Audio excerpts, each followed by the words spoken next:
വലിയ ഡ്രസ്ഡപ്പായി ഒന്നും തന്നെ വരാത്ത ഒരാളായിരുന്നു. എപ്പോഴും എനിക്ക് തോന്നുന്നു സുരേഷ് ഏട്ടനൊന്ന് സ്റ്റാർ സിംഗറിൽ വന്ന് കാണുകയും കേൾക്കുകയും അതോടുകൂടി സുരേഷ് ഏട്ടൻ അമൃത അങ്ങ് ഏറ്റെടുക്കുകയായിരുന്നു. അതിന് ശേഷമുള്ളൊരു ജീവിതം. സുരേഷ് ഏട്ടൻ എന്ന് പറയുമ്പം എന്താണ് ശരിക്കും അമൃതയുടെ മനസ്സിലേക്ക് വരുന്നൊരു കാര്യം? എനിക്ക് എൻ്റെ ലൈഫിലേക്ക് സുരേഷ് അങ്കിൾ എന്ന് പറയുന്ന വ്യക്തി വരുന്ന പാട്ട് ഈ മൗനമയാണ്. ഈ പാട്ട് ഐഡിയ സ്റ്റാർ സിംഗറിൽ ഞാൻ പാടിയപ്പോൾ പാട്ടിന് എനിക്ക് നല്ല മാർക്ക് കിട്ടിയിട്ടുണ്ടായിരുന്നു, പക്ഷേ കോസ്റ്റ്യൂംസിന് ഭയങ്കര മാർക്ക് കുറവായിരുന്നു. അപ്പോൾ ഒരു സമയത്തെന്ന് പറഞ്ഞാൽ ഓരോ ഷെഡ്യൂളിലും 4-5 പെർഫോമൻസസ് വെച്ച് പോവാണ്. അപ്പോൾ നമുക്ക് ആ സമയത്ത് ഒരു പോയിന്റ് കഴിയുമ്പോൾ എഫോർഡ് ചെയ്യാൻ പറ്റാത്ത രീതിയിലാണ്, കാരണം അത്രയും ഇമ്പോർട്ടൻ്റ് ആണ് ഔട്ട്ഫിറ്റ്സും കാര്യങ്ങളൊക്കെ. അപ്പോൾ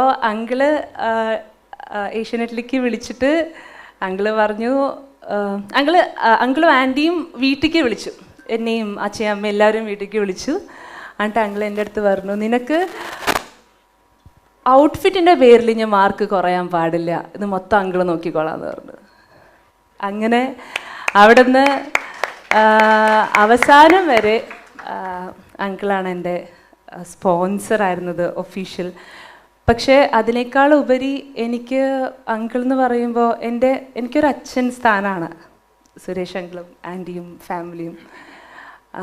അങ്കിള് ഒരിക്കലും സ്വന്തമല്ല എന്ന് തോന്നുന്ന രീതിയിലല്ല എൻ്റെ അടുത്ത് അതായത് ഒരു സഹായിക്കുക അങ്ങനെ ഒരു ഇതല്ലായിരുന്നു. അത് എൻ്റെ എനിക്ക് തോന്നുന്നു അങ്കിൾ എല്ലാ കാര്യത്തിലും എല്ലാവരോടും അങ്ങനെ തന്നെയാണ്. എൻ്റെ എന്ന് പറഞ്ഞ് ചേർത്ത് നിർത്തിയിട്ടാണ് അങ്കിൾ എല്ലാ കാര്യങ്ങളും ചെയ്യാറുള്ളൂ. അപ്പം അങ്ങനെ ഒരു ഭാഗ്യം സ്നേഹവും അനുഭവിക്കാൻ കഴിഞ്ഞിട്ടുള്ള ഒരു ആളാണ് ഞാൻ. അങ്കിളെ എനിക്ക് ജീവനാ.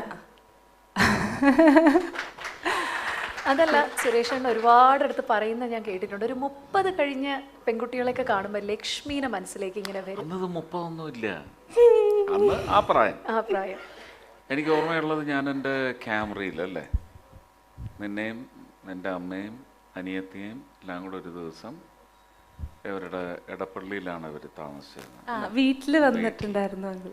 വന്നിട്ട് അവരെ വിളിച്ചുകൊണ്ട് പോയി ജയലക്ഷ്മിയിൽ പോയിട്ടാണ് മിക്കാറും കോസ്റ്റ്യൂം. അപ്പൊ അങ്കിൾ എൻ്റെ കാലിലേക്ക് നോക്കി 2-3 ചെരുപ്പും കൂടെ എടുക്കടിയുന്നത്. ശരിക്കും ആ ഷോ കാണുമ്പം ശരത്തും പിന്നെ ശ്രീകുട്ടനുമാണ്, IMG സാറും ഉഷാ ദീദിയുണ്ട്. അപ്പോൾ അവർ ഇരുന്ന് പറഞ്ഞ എന്താ നമ്മളെ ഡ്രസ്സിലൊക്കെ ഒന്ന് ശ്രദ്ധിക്കുക. അപ്പോൾ ഇത് പാടി നടന്നു വരുന്ന സമയത്ത് എനിക്ക് തോന്നി, ഇത് എന്തോന്ന് കാല് ഭയങ്കര എന്താണ് അതിന് സ്യൂട്ട് ചെയ്യണ്ടേ. അപ്പോൾ എന്ത് ബുദ്ധിമുട്ടുണ്ടെങ്കിലും ആ പണിക്ക് ഇറങ്ങിക്കഴിഞ്ഞാൽ പിന്നെ അതിന് വേണ്ടി മരിച്ച് ജീവിക്കണം. അപ്പം അങ്ങനെ ഞാൻ ശരത്തിനെ വിളിച്ചിട്ടാണ് നമ്പർ എടുക്കുന്നത്. ശരത്ത് അമൃതയുടെ അച്ഛൻ്റെ നമ്പറാണ്. ഒരു ഭയങ്കര ഫേമസ് ഫ്ലോട്ടിസ്റ്റാണ് അല്ലേ. അപ്പോൾ അതുകൊണ്ട് ശരത്തിന് അറിയായിരുന്നു. ശരത്തിന് നമ്പർ തന്നു. അങ്ങനെയാണ് വിളിച്ച് വരാൻ പറഞ്ഞതും വീട്ടിൽ വന്നു.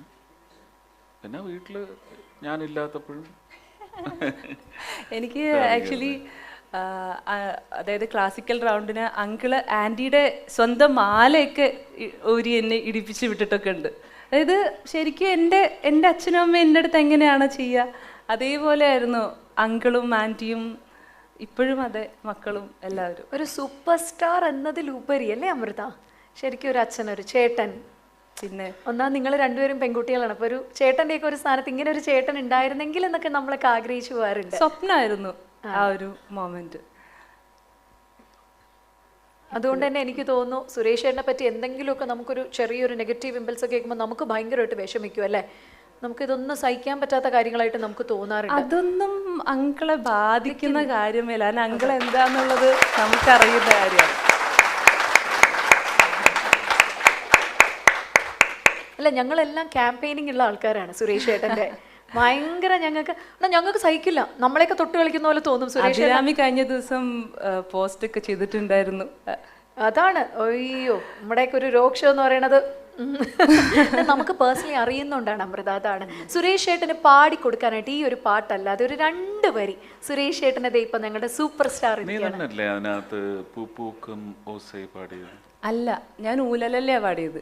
ആ അങ്കിൾ എങ്ങനെയാ അറിയോ, ഓരോ പെർഫോമൻസിന്റെയും ഓരോ തെറ്റുകളൊക്കെ നമ്മൾ ശരത് സാറ് പോലും ചിലപ്പോൾ നോട്ടീസ് ചെയ്യാൻ പറ്റാത്ത കാര്യങ്ങൾ അന്ന് അവൻ അങ്ങനെ പാടിയപ്പോൾ നിനക്ക് ഇങ്ങനെ ഇങ്ങനെ ഓരോ പെർഫോമൻസ് കഴിഞ്ഞാലും അങ്കിൾ വിളിച്ച് കറക്റ്റ് ചെയ്ത് തരും. സുരേഷേട്ടൻ്റെ ഏറ്റവും ഇഷ്ടപ്പെട്ട സിനിമ ഏതാ അമൃതയ്ക്ക്? അങ്കിളുടെ എല്ലാ സിനിമയും എനിക്ക് എന്നാലും ഒരെണ്ണം എടുത്ത് പറയാനാണെങ്കിൽ അങ്ങനെ എൻ്റെ അടുത്ത് ചോദിക്കണ്ട, എനിക്ക് എല്ലാം ഇഷ്ടമാണ്. എന്നാലും സുരേഷേട്ടൻ പാടി അഭിനയിച്ചതിൽ സുരേഷേട്ടൻ്റെ പാട്ടുകളിൽ ഏറ്റവും ഇഷ്ടം ഏതായിരിക്കും?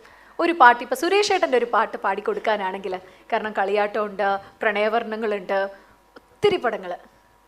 അങ്കിളിന് ഇഷ്ടമുള്ള പാട്ട് പറഞ്ഞു. കണ്ണാടിക്കൂടും കൂട്ടി പാടി. അങ്കിളും പാടുവോ? അയ്യോ, 2 വരി. സുരേഷേട്ടന് ശേഷം ഞങ്ങൾക്ക് വേറൊരു പാട്ട് പാടിത്തരണമെന്ന് ആഗ്രഹമുണ്ട് എനിക്ക്, തെലുങ്ക് പാട്ട്.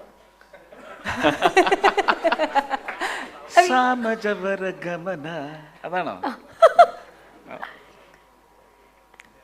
പാടിക്കാം. കണ്ണാടിക്കൂടും കൂട്ടി കണ്ണെഴുതി പൊട്ടും കൊത്തി കാവളം പൈങ്കിളി വായോ, കുഞ്ഞാറ്റ പെണ്ണിനൊടുക്കാൻ കുടമുള്ള കോടിയുമായി കൂകിയും കുറുകിയും വായോ. അങ്കിള് പാടല്ലേ?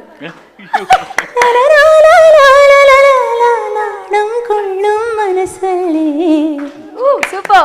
ഈ പാട്ടിന്റെ കാര്യം പറഞ്ഞപ്പോൾ സുരേഷേട്ടൻ വന്നിട്ട് പോലും ഇല്ല, എന്നാൽ ലോകം മൊത്തം ഏറ്റെടുത്ത ഒരു വൈറൽ വീഡിയോ എനിക്കൊന്ന് പ്ലേ ചെയ്താൽ കൊള്ളാന്നുണ്ട്. സുരേഷേട്ടൻ അത് കണ്ടിട്ടുണ്ട്, എന്നാലും ഞങ്ങളുടെ ഭാഗത്ത് നിന്ന് മൈൽ സ്റ്റോൺ മേക്കേഴ്സിന് വേണ്ടിയിട്ട് ലോകം മൊത്തം ഇത് ഏറ്റെടുത്ത് കഴിഞ്ഞു. പ്ലീസ്.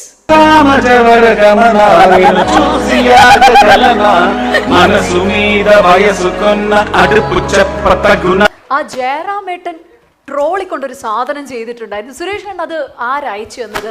ആരെങ്കിലും പറഞ്ഞറിയായിരുന്നു? അതോ ജയറാമേട്ടൻ തന്നെ അത് അയച്ചു തന്നോ? ജയറാമിന് ആ പാട്ട് കാളിദാസനാണ് ഇട്ട് കേൾപ്പിക്കുന്നത്, വീഡിയോ കാണിച്ചു കൊടുത്തു. ഓക്കെ. അപ്പോൾ പിറ്റേ ദിവസം അവൻ കാളിയെടുത്ത് ചോദിച്ചു, നമുക്കിത് ചെയ്താലോ? പറഞ്ഞു, ഒന്ന് സുരേഷ് അങ്കിളിനെ വിളിച്ച് ചോദിക്കുമെന്ന് പറഞ്ഞു. അങ്ങനെ എന്നെ വിളിച്ചിട്ട് ഞാൻ ആ പാട്ട് ഇന്നലെ കാളിദാസൻ കാണിച്ചപ്പോഴാണ് കണ്ടത്, നന്നായിരിക്കുന്നത്, ഞാനതൊരു വീഡിയോ ചെയ്തോട്ടെ എന്ന്. ഞാൻ പറഞ്ഞു, അതൊക്കെ നിൻ്റെ അവകാശമാണ്, നിനക്ക് തോന്നിയാൽ ചെയ്യുക, അത്രയേ ഉള്ളൂ, എൻ്റെ അടുത്ത് ചോദിക്കാനേ പാടില്ല എന്ന് പറഞ്ഞു. ചെയ്ത് പിറ്റേ ദിവസം എനിക്ക് അയച്ചു തന്നു. അങ്ങനെയാണ് ഞാൻ കാണുന്നത്.